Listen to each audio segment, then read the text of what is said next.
Lack of seriousness might lead to bloodshed. Lack of seriousness from both sides, from the Azimio and Kenya Kwanza, might lead to bloodshed. Ladies and gentlemen, brothers and sisters, friends, enemies, and comrades, this is Kenya Revolutionary. I just wanted to make a short video and to show you the lack of seriousness on both parties, whether it's Raila Odinga or Kenya Kwanza.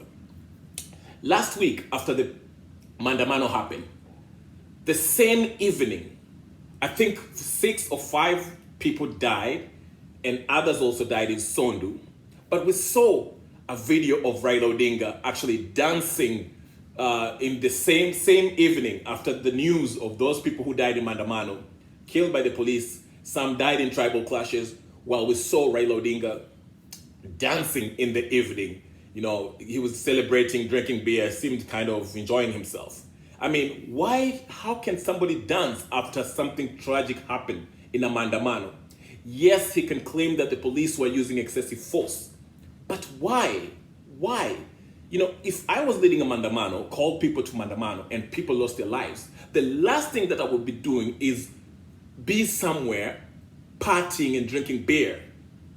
That's an outrageous thing to do. Now, on the Ruto side, after Raila Odinga, notwithstanding what he did, Raila Odinga actually went on 2 days after that, announced that there shall be a Maandamano next week on Wednesday, Thursday, and Friday. Okay? As if the loss of lives of the 6 young men, or 5 young men and more in Sondu was not enough. Okay? Ruto on his other side, instead of addressing this in a sober way, he goes out there in, I don't know where, he was at the top of his car, and he asks people and says that Uhuru, Uhuru should stop supporting Raila, and these guys need to be serious. Like, you could see they're trivializing this issue of Maandamano while people are losing their lives. I'll show you the clips. I'll start with Raila's clip, then I'll let you watch Ruto's clip. Then I'll come back and show you one person who's serious and sober about this issue that Kenyans are facing, in the person of Okiya Omtatah. As a matter of fact, this video I'm making, I'm officially endorsing Okiya Omtatah as the next president of the Republic of Kenya, the only sober adult in this issue, okay, in this economic, politically charged environment that we live in right now. But first, I'll play you a clip of Raila Odinga dancing, Mr. Ruto's response, and the silly tweets from both sides. Otiende Omolo, Cherargei talking about sniper, Moses Kuria talking about insinuating that Raila should be killed or something, and the back and forth, the childishness from these officials, people who we should be looking at for solutions, are acting like teenagers, talking about, oh, there'll be no this, you can't do this, you can't do this, I'll handle you. Grow up. Let me play these 2 clips, then I'll come back and play you Okiya Omtatah actually addressing the things that are making Kenyans, impoverishing Kenyans, that are making us poor. The debt, the illegal debt, the illegalities that happen in the parliament in the process of passing these bills that tie us to debt. That's why we are poor. We should free ourselves from these shackles and hold these people accountable, because both of them, Raila Odinga and William Ruto, are not serious. In fact, in my opinion, I think these guys are playing us. They'll eventually come and have some form of handshake after chaos, in case the protests go on next Wednesday. But here are the clips, one, then I'll come back and I'll talk to you guys. By the way, if you haven't subscribed to my channel, go ahead and subscribe, share, like, and comment. Tell me what you think of the comment section. Do you think these 2 leaders are serious? Tell me about it.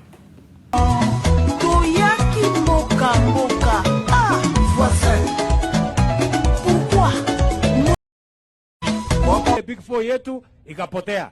Takatupeleka huko BBI, ikapotea mpaka tukaingia madeni. Saa hii tuko na deni ya trilioni 9. Saa hizi amekuja ati anatuletea vita ati tumulete ndani ya serikali. Hiyo ni ndoto ya mchana, haiwezekani na haiwezekani. Sijui kama tunaelewana. Mnasemaje watu wa Mai Mahiu? Mnataka Ati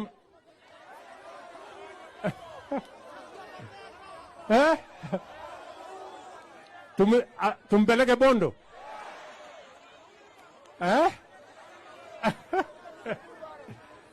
Haya, nimesikia sauti yenu. Sasa nitajipanga vizuri. Huyu mtu lazima tumpeleke nyumbani. Hakuna dawa ingine, kwa sababu tukimwacha, unajua nilikuwa naona ni mzee. Sasa nawacha yeye hapo, anaanza kusema unajua mimi si mtu mbaya. Saa hii nimeona amepanga maandamano. Na mimi nataka nimwambie rafiki yangu Uhuru, hata wewe wachana na huyu mzee. Waacha kumpatia pesa ya kununua watu wa Mungiki wachome Nairobi. Wewe umekuwa rais, wewe kuwa muungwana. Tulikuunga mkono wakati ulikuwa rais wetu. Wewe wachana, uliunga mtu kitendawili mkono tukamwangusha. Wachana na yeye, na usipowachana na yeye hata wewe tutakusafirisha na huyo kitendawili wako. Ama namna gani jamani? Si Uhuru Kenyatta sisi tulimsaidia. Saa hii anapanga kuchoma Nairobi. Nairobi imemkosea nini? Sisi tulimsaidia akiwa rais. Ama namna gani jamani? Sasa anazungusha na huyu mtu ya sijui amemroga, sijui amemfanya nini. Bure kabisa. Now that you watch those two clowns, let me play a clip of Okiya Mtata addressing the issues that are related to the economic struggle that we are facing in Kenya, that are related, has serious implications in our economy.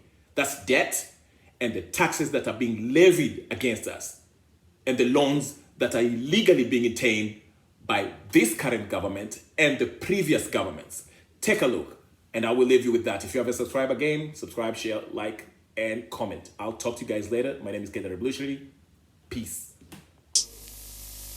For loans, there is. For grants, there is. But for taxes, there's nothing.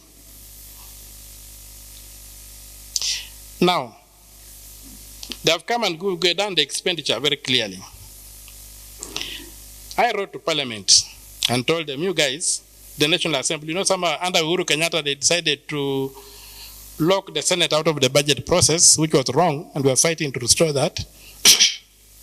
I wrote to them and said, for heaven's sake, can you publish the revenue estimates so that I can know the taxation measures you are taking can do ABCD?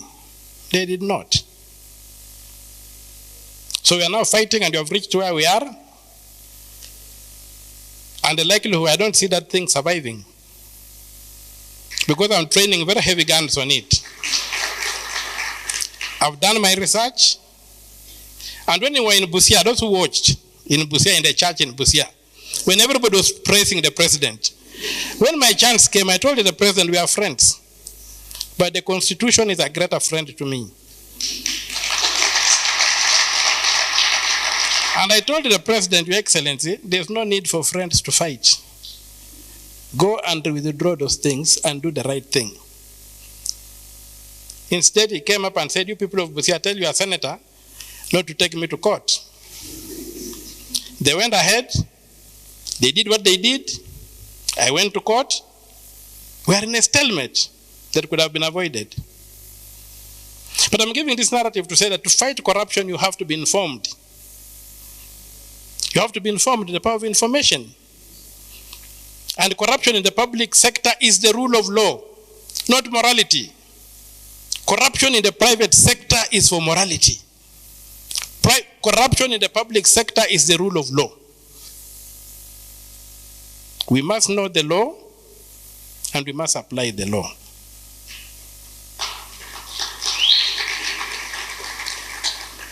And people are dying because they can't afford 50 shillings to buy maramoja for malaria in this country here. So, I've moved a motion in, I hope they'll give it the chance, the space to be heard. I've moved a motion in the Senate, and the people who did the audit, the experts, have signed on to it and are ready to testify. We want to know how we are paying people a loan which we did not get a single coin of. Not a single cent came from China into the consolidated fund. The other day I spoke on Spice FM. People thought I was crazy. When I said, according to the records, you have overpaid our debt by 1.3 trillion shillings. They thought I was crazy.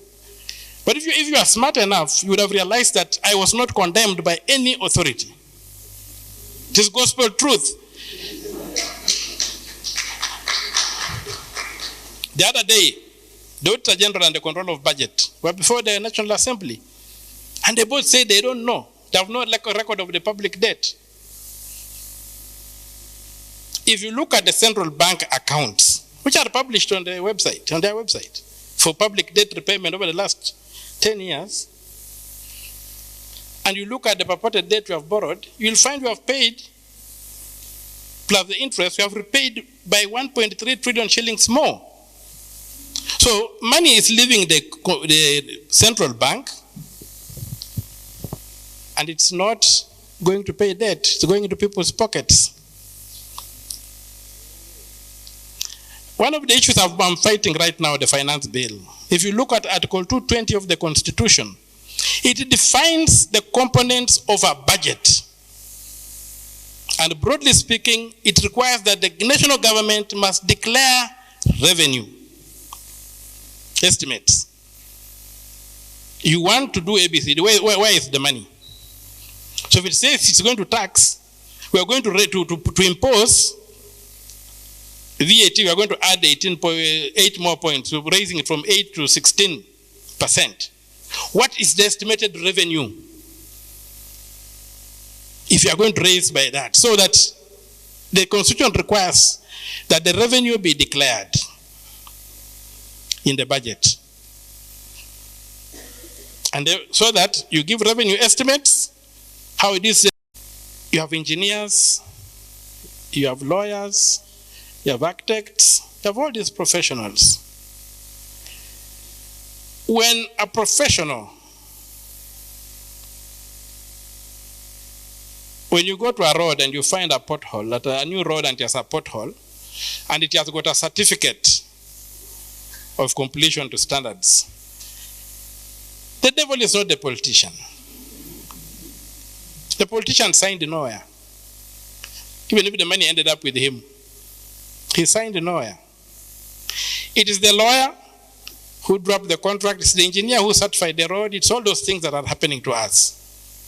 And that's why our country is failing, that the professional voice has failed. But all of these are failing because the rule of law is not working. If the law was working and a road fails and you go for that engineer and his license is withdrawn, there'll be no corruption.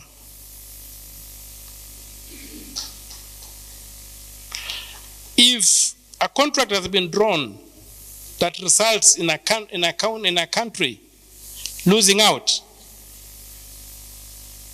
right now, I've been fighting the SGR thing from 2011. Recently, the Supreme Court overturned my victory in the Court of Appeal and even insulted me, called me names, which I'm going to walk into the offices of each of those judges and ask them, why are you insulting me? And I'll do it. I take no prisoners. I have no time to take prisoners. I can't maintain them. I kill them. So I'm going to walk there and ask, why did you do this? But anyway, away from that, they were able to play around and justify the SGR. That's not a problem. I've moved on into the Senate. Using the platform of the Senate, I got experts, auditors, and said, can you look at the books of Kenya Railways, the books of the Ministry of Transport, the Treasury, as regards the SGR, can you do a forensic audit? What they've come up with is mind-boggling. We have paid 900 billion shillings. They claim it, the general thing they are saying, it was only 360 billion. 900 billion shillings has gone. The railway was technically financed using Kenyan money. There was no need for a single coin from China, and not a single coin came from China. And then you want to tell us that our people are poor. How? The SGR loan is due for repayment. If you read the Business Daily last week, to the one the issues highlighted for repayment, this debt, this thing you are fighting in the finance bill, a big chunk is 70% of the finance bill is to raise money to pay debts.